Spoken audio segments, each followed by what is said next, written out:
Hi friend, তোমরা সবাই কেমন আছো? আশা করি তোমরা সবাই খুব ভালো আছো আর আমিও খুব ভালো আছি বন্ধুরা। তো সকাল সকাল ঘুম থেকে উঠে গেছি, কারণ আজকে একটা জায়গায় যাব। তো কোথায় যাই না যে পুরো ভিডিওটা দেখতে থাকো, তাহলে বুঝতে পারবে। তো প্রথমে এদিকে সকাল সকাল ঘুম থেকে উঠে আমি দিয়েছি হচ্ছে স্নান করে পুজো। তো দেখতেই পাচ্ছ, কারণ সকাল সকাল উঠে পুজোটা দিতে হবে, কারণ আমরা যাবো এক জায়গায় বললামই, তাই জন্যে উঠে পুজো টুজো দিয়ে এদিকে রেডি হয়ে গেছি। তো দেখতেই পাচ্ছ এদিকে মা, আমি আর দিদি, আমরা তিনজন মিলে যাব। তারপরে এদিকে চলে এসেছি হচ্ছে মিষ্টির দোকানে, কারণ মিষ্টি নেবো তাই জন্য।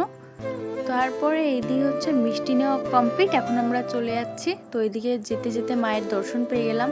তারপর এদিকে দেখো, এটা হচ্ছে আমাদের শ্যামনগরের 24 নম্বর রেলগেটের বড় মা। তো দেখতেই পাচ্ছ মাকে কত মিষ্টি লাগছে। তারপরে এদিকে নিচ্ছিলাম হচ্ছে আমরা ফুল, আর এদিকে মা দিদি আছে, তো দেখতেই পাচ্ছ। তারপর এদিকে আমি একটু ভিডিও বানিয়ে নিলাম। তো দেখতে পাচ্ছ মায়ের মুখটা কত মিষ্টি লাগছে। তারপর এদিকে চলে আসলাম একটুখানি ডালা নেওয়ার জন্য, কারণ পুজো দেবো, তাই জন্য এদিক থেকে আমরা ডালা নিচ্ছিলাম। এদিকে আছে আমার দিদি আর মা, তো দেখতেই পাচ্ছ। আর এটা হচ্ছে আমাদের শ্যামনগর কালীবাড়ির ঘাট, তো দেখতে পাচ্ছ এটা হচ্ছে নানা বাবার ঘাট। আর এদিকে আছে আমাদের শ্যামনগর কালীবাড়ির মাঠ। তো আমরা মাঠের ভেতর থেকে এখন হেঁটে হেঁটে যাচ্ছিলাম, আর আমি ভাবছিলাম যে আমাদের আগে মাঠটা কত সুন্দর ছিল আর এখন কেমন একটা হয়ে গেছে। তারপরে ভাবতে ভাবতে চলে আসলাম এদিকে মন্দিরে। তো দেখতেই পাচ্ছ এটা হচ্ছে আমাদের কালীবাড়ির মন্দির। তারপরে এইদিকে এখন দেখো, এদিকে পুচকুটাকে কত সুন্দরভাবে মানে মা কালীর শ্যুট করছিল, আর আমার তো দেখতে খুবই সুন্দর লাগছিল, তাই আমি একটুখানি ভিডিও বানিয়ে নিলাম। তারপরে এদিকে আমরা এখন পুজো দেওয়া কমপ্লিট। তারপরে এদিকে এখন মা জ্বালাচ্ছে হচ্ছে ধূপকাঠি মোমবাতি। আর পুজো দেওয়ার ভিডিও বানানো যায় না, কারণ কি এখানে ক্যামেরা অ্যালাউ নেই, তাই জন্য। আর এদিকে আমরা হচ্ছে বাবার দর্শন নিতে এসেছিলাম, আর আমি যত কয়বার আসি শ্যামনগরে, আমি বাবার দর্শন না করে আমি যাই না। তো দেখতেই পাচ্ছ এদিকে এক এক করে বাবার দর্শন করছিলাম।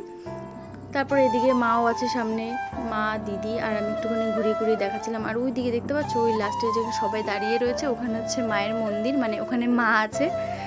তো ওপরে এইদিকে দেখো আমার দিদি আর মা আসছে হেঁটে হেঁটে, আর আমি একটুখানি ভিডিও বানিয়ে নিচ্ছিলাম চারিদিকটা ঘুরিয়ে ঘুরিয়ে, আর দেখতে খুবই সুন্দর লাগছিল।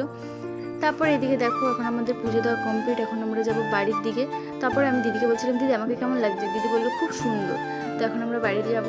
তাই এদিকে দেখো টোটোতে উঠেছে, আর এদিকে এই পুচকুটাকে দেখো আমার দিদির কোলে চুপ করে আছে। তাই আমি ভাবলাম কি একটুখানি ভিডিও বানিয়ে নিই। দেখতে পাচ্ছ কত শান্ত, অন্য কেউ হলে কান্না করতো। তো সেটাই ভিডিও বানাচ্ছিলাম। তারপরে এদিকে বাড়ি যাওয়ার পথে মায়ের দর্শন আবার পেয়ে গেলাম, তো দেখতে পাচ্ছ। তারপরে ওই পুচকুটাও নেমে গেল, কারণ এখন ও চলে যাবে, তাই জন্য। তারপরে আমরা যাচ্ছি আবার বাড়ির দিকে। তারপরে এদিকে যেতে যেতে আবারও মায়ের দর্শন পেয়ে গেলাম। আজকে সত্যি ভাগ্যটা খুবই ভালো, মানে যেতে যেতে অনেকগুলোই মায়ের দর্শন পেয়ে গেলাম। আর তারপরে এদিকে চলে আসলাম, অবশেষে বাড়ির দিকে আমরা যাচ্ছি, টোটো থেকে নেমে গেছি। তো চলো, ভিডিওটা আর বেশি বড় করলাম না। ভিডিওটা ভালো লাগলে প্লিজ লাইক কমেন্ট শেয়ার করে দাও, আর হ্যাঁ, সাবস্ক্রাইবটা কিন্তু করতে ভুলো না। সবাইকে টাটা, নেক্সট ভিডিওতে আবার দেখা হবে।